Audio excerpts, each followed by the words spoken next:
जोहार मित्रों। जोहार मित्रों, आज के जोहार एग्जाम फाइटर में आपका हार्दिक स्वागत करता हूं। मैं बलराम कुमार। तो सभी लोग आप लोग आ जाइए क्लास में, एक साथ बैठ जाइए और सभी लोग कॉपी पेन नोट कीजिए। आज की जो टॉपिक है, जो आज जेपी खासकर स्पेशल जेपीएससी के लिए ये बहुत इंपॉर्टेंट टॉपिक है। खासकर मैंने हेडिंग दिया प्रमुख संवैधानिक प्रावधान जनजातियों के लिए, लिख लीजिएगा ब्रैकेट में, एसटी के लिए। जो हमारे यहाँ जो एसटी है ना, शेड्यूल्ड ट्राइब्स, उसके लिए जितने या भारत में जितने जनजाति है उसके लिए ही है ही। और झारखंड भी जो है जनजातीय प्रदेश है, जनजातीय बहुल प्रदेश है। तो मैंने लास्ट क्लास में देखा था, आप लोगों को बताया था जनजातियों की जनसंख्या पे, जनजातियों की साक्षरता पे। तो आज की जो क्लास है संवैधानिक प्रावधान, यानी कि संविधान में जनजातियों के लिए जो संविधान सभा बनी थी 26 नवंबर, जो संविधान जो लागू हुआ था, या जो संविधान जो सभा बैठी थी 9 दिसंबर 1946 को, उन्होंने क्या क्या प्रावधान किया था इन ट्राइबल्स के लिए, जनजातियों के लिए सुरक्षा के लिए। आप देखेंगे मौलिक अधिकार में भी है, राजनीति निर्देशक तत्वों में भी है, और भी कई सारे आर्टिकल्स इनके लिए रखा गया है कि इनको क्या क्या सुरक्षा दी जाए। वैसे अनुसूचित जातियों के लिए है, लेकिन आज की क्लास हम लोग सिर्फ अनुसूचित जनजातियों को देखेंगे, क्योंकि हम लोग जो प्रदेश है जनजातीय बहुल प्रदेश है, तो उनके लिए हम देखेंगे। जो आप पहले बताया कि जनजाति किसे कहते हैं, जनजाति का मतलब ही होता है जो पहाड़ों और जंगलों में जो क्रिटिकल सिचुएशन में रहते हैं, और खासकर झारखंड में उसे आदिवासी। मैंने ये भी बताया कि झारखंड के परिप्रेक्ष्य में, झारखंड में लगभग 32 ट्राइबल्स आपके यहाँ, हमारे यहाँ रहते हैं। ठीक है, झारखंड प्रदेश में 32 ट्राइबल्स है, जिसमें 8 जो है आदिम ट्राइबल्स है, काफ़ी वो पुराने हैं, है ना। जैसे असुर है, बिरजिया है, माल पहाड़ी है, सौरिया पहाड़ी है, सवर है ना। तो आज हम लोग देखें प्रमुख संविधान की से जो संविधान हमारे जो एकदम जो बनी है, जिसमें 12 अनुसूची है, आज के समय 25 भाग हैं, 395 अनुच्छेद, मूल अनुच्छेद 395 है ना। तो उस पर हम लोग देखेंगे क्या क्या सारे सब प्रावधान है। ठीक है, तो सबसे पहले यहाँ देखिए कुछ आर्टिकल्स हमने लिखा है। एक साइड में हम लोग अनुच्छेद, इसलिए अनुच्छेद को देखिए इंग्लिश में बोलते हैं आर्टिकल। ठीक है, इसलिए हमने आर्टिकल का सिर्फ ए लिया है, हिंदी में इसी को बोलते हैं अनुच्छेद। ठीक है, तो आप हिंदी इंग्लिश में कन्फ्यूज मत होइएगा, चाहे हिंदी समझिए इंग्लिश में कोई दिक्कत नहीं है। तो ये जो है हमारा एक साइड देखिए, मैंने पूरा आर्टिकल्स लिखा जो काम के, इनके लिए इंपॉर्टेंट आर्टिकल जो ट्राइबल्स के लिए, और एक साइड उसका विषय लिखा है, क्या विषय है। तो सबसे पहले देखिए आर्टिकल 15 क्या कहते हैं। 15(4) जो है ये मौलिक अधिकार का है। 15 में आप देखेंगे धर्म, मूल, वंश, जाति के आधार पर किसी भी तरह का भेदभाव का निषेध करती है। तो उसी में जो उपखंड बने हैं 15(1), 15(2), 15(4), उसमें देखिए लिखा गया है कि सामाजिक, आर्थिक और शैक्षणिक हितों का संवर्धन। किनके लिए? ये जनजातीय हितों के लिए, जो उनकी सामाजिक जो सोशल स्टेटस है, जो उनका इकोनॉमिकल है, उनकी आर्थिक, कृषि, रोजगार, उद्योग जो भी है, और उनके शैक्षणिक, उनके शिक्षा के लिए, उनके हितों का संवर्धन, ये आर्टिकल 15(4) कहती है। ठीक है, नेक्स्ट आर्टिकल है आर्टिकल 16(4). देखिए 16(4) क्या कहती है। इसमें आप देखेंगे कि खासकर जितनी सरकारी नौकरी या सेवाओं में आरक्षण का प्रावधान, रिजर्वेशन जो है, आपको देखेंगे जो सरकारी लोक उपक्रम का जो सरकारी नौकरी की जो बात है, नौकरी में रिजर्वेशन की बात, ये आर्टिकल 16(4) कहती है ट्राइबल्स के लिए, जो नौकरी एवं सेवाओं में आरक्षण का रिजर्वेशन, जो आप देखेंगे सेंट्रल में जो रिजर्वेशन लगभग 7% के आसपास इनको मिलता है, और राज्यों में उनकी जनसंख्या के हिसाब से, जैसे राज्य की जनसंख्या, जैसे झारखंड में सबसे बड़ी जनसंख्या आप देखेंगे आपको आदिवासियों की है, 26.2% योगदान है। तो जाहिर है कि यहाँ प्रतिशत उनका योगदान ऑटोमेटिक ज़्यादा ही मिलेगा।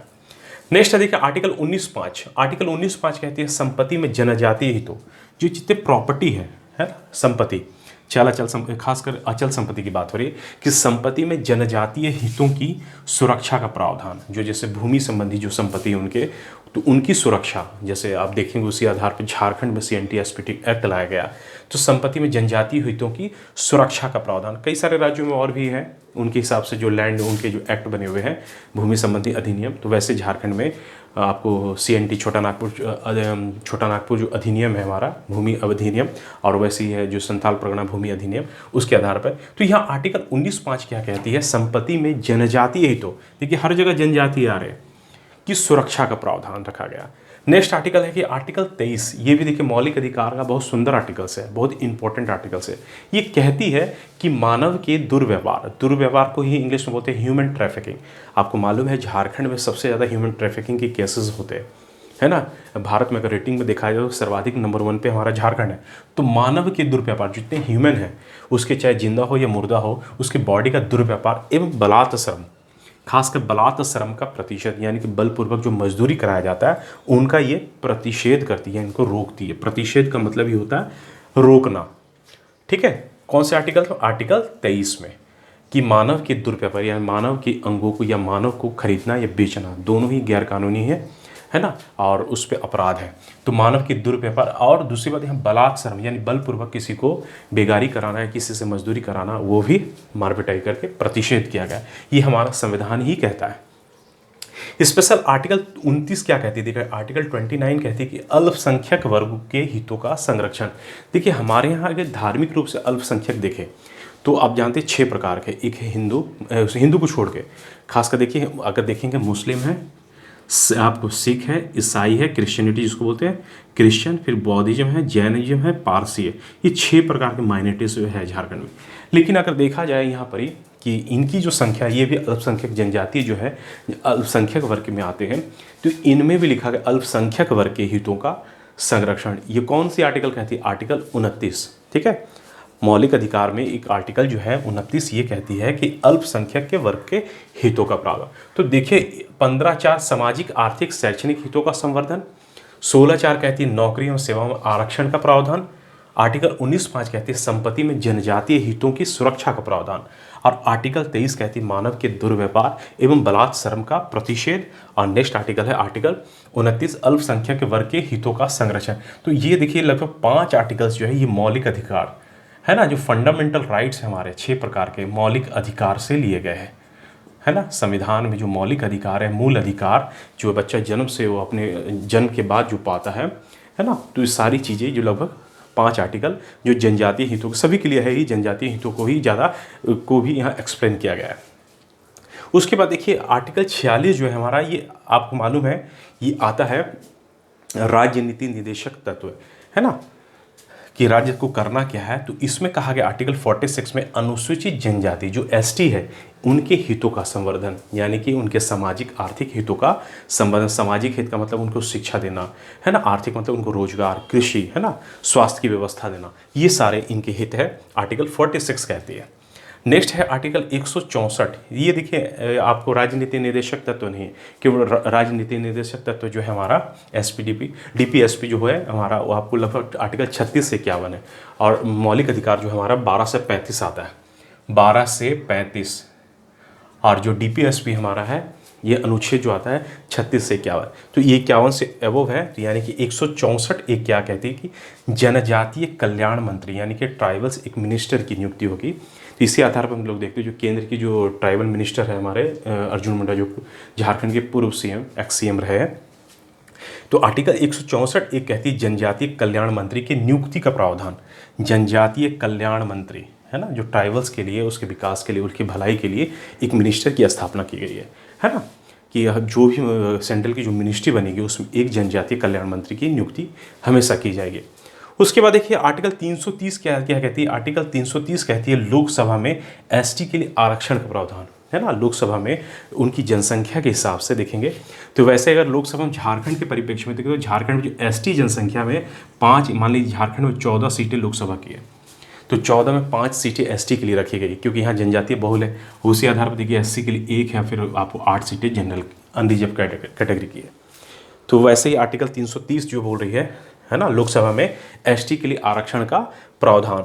फिर आर्टिकल 332 क्या कहती है? देखा आर्टिकल 330 हमने देखा, फिर 332 कहते हैं कि जैसे लोकसभा में आरक्षण है वैसे राज्य की विधानसभा में, झारखंड की विधानसभा में आरक्षण। तो जो राज्य की विधानसभा हम देखें, खासकर स्पेशली झारखंड को देखेंगे तो यहाँ लगभग 81 सीटें हैं विधानसभा में, जिसमें एसटी में 28 सीटें रखी गई है, 9 सीटें जो है शेड्यूल कास्ट के लिए, 44 सीटें हैं जनरल अनरिजर्व कैटेगरी के लिए। ठीक है, तो इस तरह आप लोग 330 और 332 को देख लीजिए, कई बार एग्जाम पूछे गए। 330 कहती है लोकसभा में आरक्षण, है ना, एसटी के लिए, और 332 जो है राज्यसभा में, विधानसभा में आरक्षण का प्रावधान। नेक्स्ट है आर्टिकल 335 क्या कहती है? 335 कहती है कि सेवाओं तथा पदों के लिए एसटी के दावे, जो सेवा है और पद है, जो भी पद है उनको पदों में भी रिजर्वेशन देने की बात हुई है ना। तो उनके जो दावे हैं उनको सिद्ध करने की बात आर्टिकल 335 कहती है। सेवाओं तथा पदों के लिए एसटी के दावे, एसटी का मतलब वही शेड्यूल ट्राइब है, अनुसूचित जनजाति। नेक्स्ट क्या कहती है? आर्टिकल 338 का 338 का क्या कहते हैं, देखिए ये भी बड़ा इंपॉर्टेंट आर्टिकल्स है। इसमें बोला कि एसटी के लिए राष्ट्रीय आयोग का प्रावधान, एक देखेंगे राष्ट्रीय अनुसूचित जनजाति आयोग जो है हमारा schedule type, national schedule type commission है ना, उसमें इसकी प्रावधान देखिए, ये भी कई बार एग्जाम क्वेश्चन पूछा गया। तो ये 338 का में है, खासकर वैसे ही शेड्यूल कास्ट के लिए भी एक आयोग बनती है, तो वैसे ही आपको देखिए शेड्यूल ट्राइब के लिए भी एक आयोग है, अनुसूचित जनजाति आयोग। तो वर्तमान में देखेंगे इसके जो अध्यक्ष है विजय सांपला जी है, विजय सांपला, देखिए मैंने यहाँ लिखा है जो वर्तमान में इनके अध्यक्ष है, वर्तमान जो राष्ट्रीय अध्यक्ष है, जो सिर्फ एसटी के कल्याण के लिए, अनुसूचित जनजाति के कल्याण के लिए ये काम करती है ये संस्था। लास्ट आर्टिकल से देखा, आर्टिकल 339 क्या कहते हैं कि अनुसूचित क्षेत्रों के प्रशासन और एसटी के कल्याण के बारे में संघ का नियंत्रण। आपको मालूम है जब हम लोग अनुसूची वाले टॉपिक में देखिएगा कि 12 अनुसूचियाँ हैं, 12 अनुसूची 1 से लेकर 12 तक थी है ना, तो उसमें देखिएगा 5 और 6 में तो देखिएगा एससी एसटी दोनों हैं, एससी और एसटी आर्टिकल अनुसूची 5 और अनुसूची 6 क्या कहती है कि एससी खासकर शेड्यूल ट्राइब, स्पेशली 4 राज्यों की चर्चा उसमें है कि AMTM जैसे मैंने सिखाया था आपको, ऐसे याद कर लीजिए, असम मेघालय, AMTM जो एरिया है नॉर्थ ईस्ट के, असम मेघालय त्रिपुरा मिजोरम, इन 4 राज्यों में उनके प्रशासन की नियंत्रण की ये जानकारी ये देती है। आर्टिकल 6 शेड्यूल 6 अनुसूची 6, 12 अनुसूची आप देखते हैं तो 12 अनुसूची में 5वीं जो अनुसूची है जिसमें SC ST क्षेत्र के प्रशासन का नियंत्रण है ना, और वैसे आर्टिकल जो शेड्यूल 6 जो है वो खासकर अनुसूचित जनजाति क्षेत्रों के खास करके 4 राज्यों के प्रशासन की चर्चा करती है। ठीक है, तो इस तरह हमने देखा आज की क्लास में प्रमुख संवैधानिक प्रावधान। एक बार हम लोग रिवाइज कर लेते हैं। देखिए हमने सबसे पहले मौलिक अधिकार की चर्चा की, आर्टिकल 15(4) में सामाजिक आर्थिक एवं शैक्षणिक हितों का संवर्धन। उसके बाद आर्टिकल 16(4) कहती है कि नौकरी एवं सेवाओं में आरक्षण, यानी सरकारी नौकरी में आरक्षण का प्रावधान इन ST के लिए। 19(5) क्या कहती है जो आप देखते हैं संपत्ति में जनजातीय हितों की सुरक्षा का प्रावधान। उसके बाद एक आर्टिकल 23, ये बड़ा इंपॉर्टेंट है, इसको देखिए इसलिए मैं डबल टिक लगाता हूँ, कई बार एग्जाम पूछा गया। आर्टिकल 23 मानव के दुर्व्यवहार एवं बलात् श्रम का प्रतिषेध करती है। फिर आर्टिकल 29 जो है जो माइनॉरिटी से भी रिलेटेड है, तो ट्राइबल्स भी हमारे माइनॉरिटी में आ जाते हैं, लेकिन धार्मिक रूप से माइनॉरिटी हमारे यहाँ 6 ही है। तो इसमें अगर देखेंगे तो अल्पसंख्यक वर्ग के हितों का संरक्षण। फिर आर्टिकल 46 देखिए, इसमें कहती है कि अनुसूचित जनजाति के हितों का संवर्धन। आर्टिकल 164(1) में देखिए कहती है कि जनजाति कल्याण मंत्री, इसको भी है अंडरलाइन कर लीजिए, टिक लगा लीजिए, कई बार एग्जाम पूछा कि किस आर्टिकल में पूछा जाए कि किस आर्टिकल में जनजाति कल्याण मंत्री की नियुक्ति की प्रावधान है संविधान में, तो ये 164(1). फिर उसके बाद देखिए आर्टिकल 30 भी कई बार पूछा गया है कि आर्टिकल 30 में कई सारे क्वेश्चन आया कि लोकसभा में आरक्षण का प्रावधान किस आर्टिकल्स में है, तो यही आर्टिकल्स 330 है। और विधानसभा में जो ST के लिए आरक्षण का प्रावधान है ना, उनके जो सदस्य बन के आने के लिए, तो ये 332 में। ये देखिए ये जो मैं टिक लगा रहा हूँ उसको एकदम बार बार आप देख लीजिएगा, कई बार इस पर क्वेश्चन आते हैं। आर्टिकल 335 में जो है सेवाओं तथा पदों के लिए ST के दावे हैं। 338 का को भी अंडरलाइन कर लीजिए आप, मोस्ट इंपॉर्टेंट। 338 का कहती है कि ST के लिए एक राष्ट्रीय आयोग, जैसे राष्ट्रीय अनुसूचित जनजाति आयोग, ठीक है। और आर्टिकल 339 है कि अनुसूचित क्षेत्रों के प्रशासन और ST के कल्याण के बारे में संघ का नियंत्रण, इसकी चर्चा जो है आर्टिकल 339 कहती है। तो झारखंड के परिप्रेक्ष्य में भी हमने देखा, ये पूरे भारत में जितने जहाँ ट्राइबल्स है, जो भी राज्य आप देख रहे हैं ट्राइबल्स, ये पूरे भारत में राज्यों के जनजातियों का एक संवैधानिक प्रावधान, संवैधानिक सुरक्षा की बात करती है। तो आज की क्लास को मैं यहीं ड्रॉप करता हूँ। नेक्स्ट क्लास में हम लोग नेक्स्ट नए वीडियो के साथ फिर मिलेंगे। थैंक यू, धन्यवाद।